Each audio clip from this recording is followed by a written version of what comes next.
है और इसी शहर में कटारा एक ऐसे लड़की का पता चलाती है जो फायर बेंडर्स के लिए जासूसी कर रहा था। और जब वो अपने साथी के साथ उनका पीछा करती है तो उन्हीं के हाथों पकड़ी जाती है। ये सभी फायर बेंडर्स मिलकर उसके ऊपर हमला कर देते हैं। वो अपने साथी के साथ मिलकर जल्द ही उन्हें हरा देती है, जबकि दूसरी तरफ उसका भाई एक साइंटिस्ट के साथ मिलकर बड़े एयर बैलून का डिजाइन बनाने में कामयाब हो जाते हैं। इसी शहर में एंग ये पता चलाता है कि फायर बेंडर्स यहाँ पर अपनी आग से हमला नहीं करते, बल्कि वो तो इस शहर में किसी खास केमिकल का इस्तेमाल करते हुए आग के हमले और धमाके करवाते हैं। और जरूर इनके शहर के अंदर का ही कोई आदमी फायर बेंडर्स की मदद करता है। एंग इस काम में मुलविस जिस लड़की का नाम बताता है कटारा उसे जानती थी। उसी के साथ मिलकर तो उसने फायर बेंडर्स को हराया था। वो लड़का तो उसे अच्छा इंसान लगा था, लेकिन जब बाहर जाकर वो दोबारा उस लड़के से बात करती है तो वो लड़का उसे अपना प्लान बताता है कि कैसे वो साइंटिस्ट के सामान को बादशाह के पास ले जाते हुए एक बॉम्ब से बदल देंगे, जिसके नतीजे में वहाँ के बादशाह मर जाएंगे। कटारा को ये सुन बिल्कुल यकीन नहीं हुआ था कि जिस लड़की पे उसने यकीन किया वो इतना बुरा हो सकता है। वो अब एंग के साथ मिलकर बादशाह को बचाने के लिए निकलती है, जहाँ पर एंग का सामना जुको से हो जाता है। ये लोग लड़ते लड़ते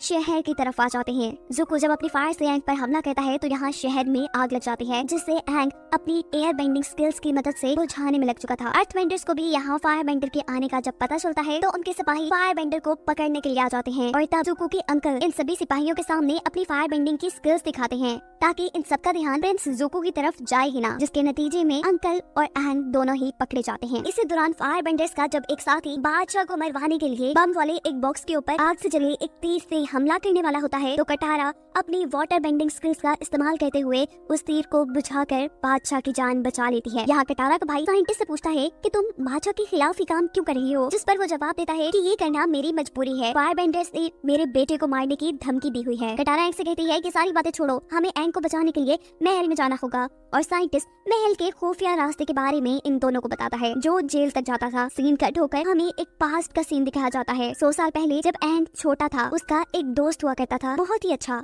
और वो एक अर्थ बेंडर था। मजेदार की बात ये थी कि इस वक्त अर्थ बेंडर्स का जो बादशाह था वो एंग का 100 साल पुराना बचपन का दोस्त ही था, जो अब बूढ़ा हो चुका था, लेकिन वो एंग को देखते ही उसे एक ही नजर में पहचान जाता है। यहाँ कटारा और उसका भाई जो एंग को बचाने के लिए एक खुफिया रास्ते से महल की जेल की तरफ जा रहे थे, उनके रास्ते में एक खुफिया टनल आ जाती है, जिसके बाहर उन्हें एक आदमी भी मिला था जिसने उन्हें बताया था कि तुम इस रास्ते को अपने प्यार से ही पार कर सकते हो। लेकिन ये दोनों बहन भाई जो एक दूसरे पर एतबार नहीं करते थे इस टनल में खो जाते हैं। बहुत ही मुश्किल से जब ये लोग आगे बढ़ रहे होते हैं तो इनका सामना एक मॉन्स्टर से हो जाता है। डर कर ये दोनों ही हाथ पकड़ लेते हैं। ऐसा करने पे वो मॉन्स्टर एकदम से खामोश हो चुका था। कटारा समझ जाती है कि ये उनके प्यार की वजह से हुआ है। वो इसी मॉन्स्टर से बाहर निकलने का रास्ता जब पूछती है तो मॉन्स्टर यहाँ की दीवार तोड़कर एक रास्ता बना देता है। और अब हमें दिखाया जाता है एंग को, जो कि अर्थ बेंडर्स के बादशाह का सामना कर रहा था। ये बादशाह बहुत ही ज्यादा गुस्से में था क्योंकि 100 साल पहले एंग की वजह से उनकी दुनिया तबाह हुई थी। इसका बदला लेने के लिए वो अपनी सारी अर्थ बेंडिंग पावर्स का इस्तेमाल करते हुए एंग के ऊपर हमला करता है। वो बहुत ही मुश्किल से अपने आप को बचा पाता है, जिस पर वो बादशाह गुस्से में उसे बताता है कि तुम अभी भी एक बच्चे की तरह सोचते हो, अवतार की तरह नहीं, और बच्चों के साथ मिलकर ही अजीब काम कर रहे हो। पर एंग जवाब में कहता है मैं कुछ भी गलत इस बार नहीं सोच रहा, मैं हर हाल में इस मर्तबा दुनिया को हर बर्बादी से बचाऊंगा